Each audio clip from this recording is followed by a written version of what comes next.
We like to believe that intelligence protects us, that smart people see what others can't, that knowledge is a shield against mistakes. History says otherwise. Some of the worst financial disasters were fueled not by ignorance, but by brilliance. This channel exists to explore history, money, and psychology. Because civilizations don't collapse when people are stupid. They collapse when confidence blinds intelligence.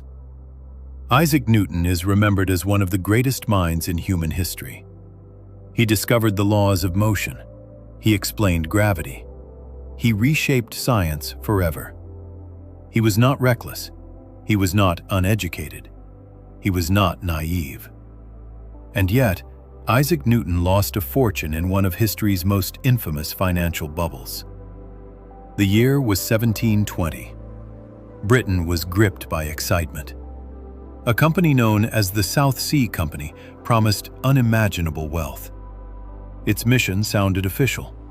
It had government backing. It promised profits from trade with South America. In reality, the trade barely existed. But belief did. Shares of the South Sea Company began to rise. Slowly at first, then rapidly, then uncontrollably. The entire nation watched prices climb. Politicians promoted it. Aristocrats invested. Ordinary citizens followed. This was not just a market, it was a social movement. Newton initially invested cautiously. And then something important happened. He made money. That success reinforced his confidence. And confidence is dangerous. When prices continued to rise, Newton sold his shares and locked in a healthy profit. He later remarked that he could calculate the motion of the heavenly bodies, but not the madness of people. It should have ended there, but it didn't.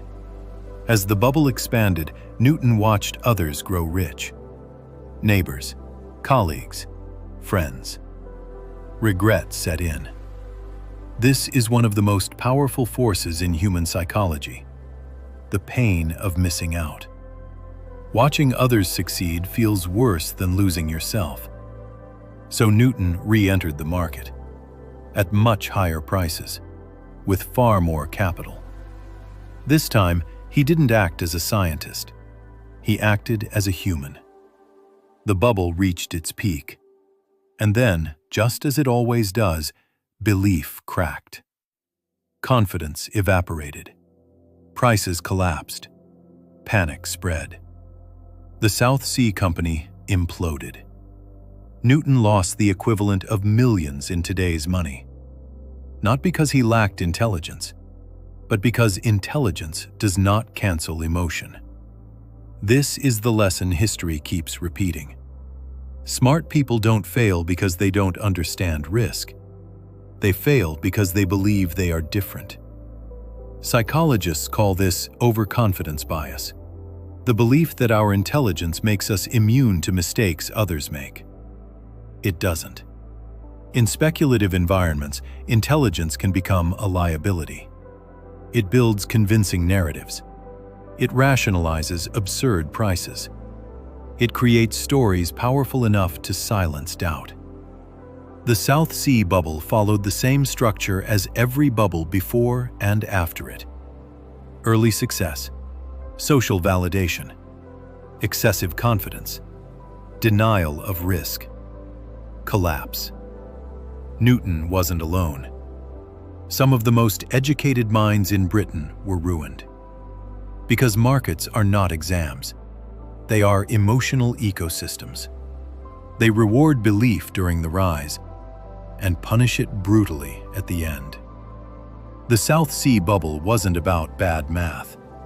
It was about human psychology under pressure, fear of missing out, regret, pride, the need to feel exceptional. These forces do not disappear with intelligence. They grow stronger.